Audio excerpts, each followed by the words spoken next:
this is China. But nothing here looks like the China you have heard about. This is Mangshi, a small border city where you can drive from one end to the other in just 30 minutes. You can see all the must-visit spots in a single day, but the feeling it leaves behind stays much longer. Mangshi sits on China's southwest border, close to Myanmar. And from the moment I arrived, I knew this place was different. So why does this city feel so unfamiliar, even though it's still China?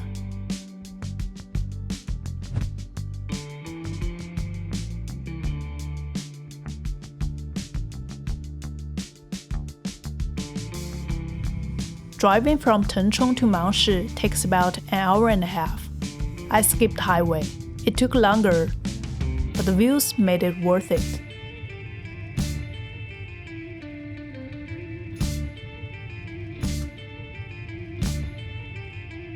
The moment I arrived, I was surprised. The city, the people, even the food. Everything carries a subtle, exotic flavor. People dress differently here. Local markets are filled with handmade items I have never seen in other Chinese cities. It feels like a completely different culture. Mangshi's most famous landmarks are the Grand Golden Pagoda and the Silver Pagoda. Getting there feels like a small forest adventure. The road winds uphill, surrounded by greenery and animal symbols. Even the cafe nearby has a mysterious, almost dreamlike atmosphere. Standing on the hilltop at the Golden Pagoda, you can see the entire city spread out below.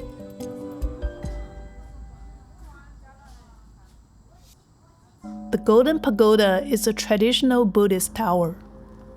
Nearby, the Silver Pagoda mirrors its form, a modern structure built mainly for travel and photography, not religious practice. Even Buddhism here is different. In Mangshi, people practice Theravada Buddhism, a path focused on individual liberation, seeking nirvana as an arhat.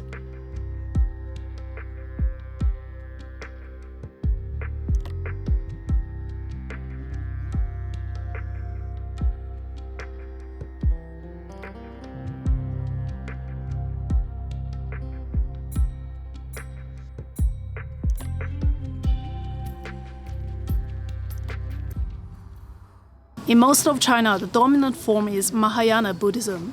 It's adapted to local culture, blended with Taoism and Confucianism. Its goal is to save all beings. Practitioners aspire to become bodhisattva and eventually Buddhas.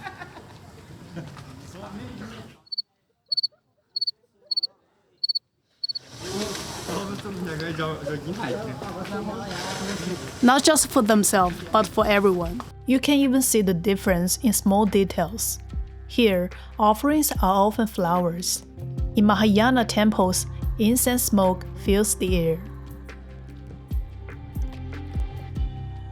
My favorite statues here are these three Buddha figures. They represent don't listen, don't speak, don't see. It's a simple reminder. Most problems in life don't really need a reaction. The local flavors here lean towards sour, sweet, and spicy. Chicken feet are especially popular.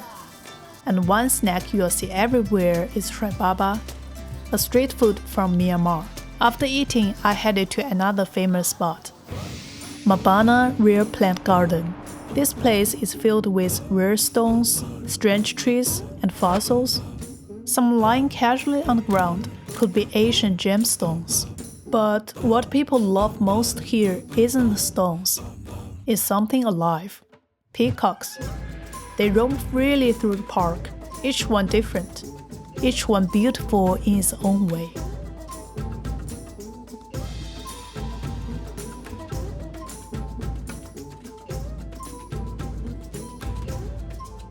And by the way, the coconut here is amazing. Don't miss it.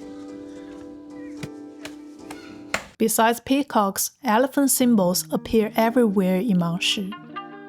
Another reminder of how close this place feels to Southeast Asia. But the most fascinating spot I found was the Tree-Wrapped Pagoda, and it's completely free. It was built over 300 years ago. Legend says birds carrying Bodhi tree seeds once rested on the pagoda. Their droppings fell into cracks at the top.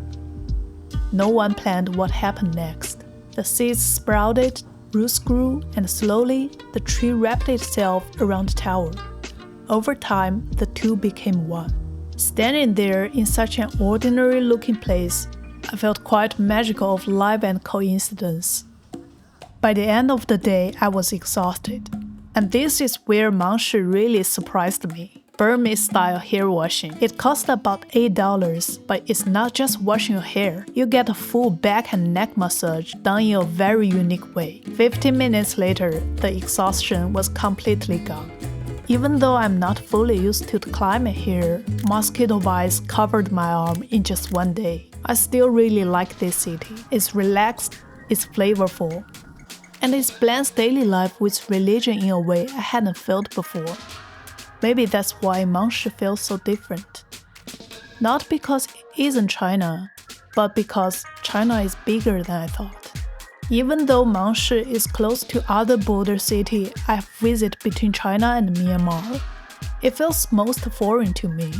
After this one-day trip, I drove to Ruili, the border town that most people imagine when they think of this region, and the closest city in China to Myanmar. If you are interested in this Where China Meets Myanmar series, stay with my channel.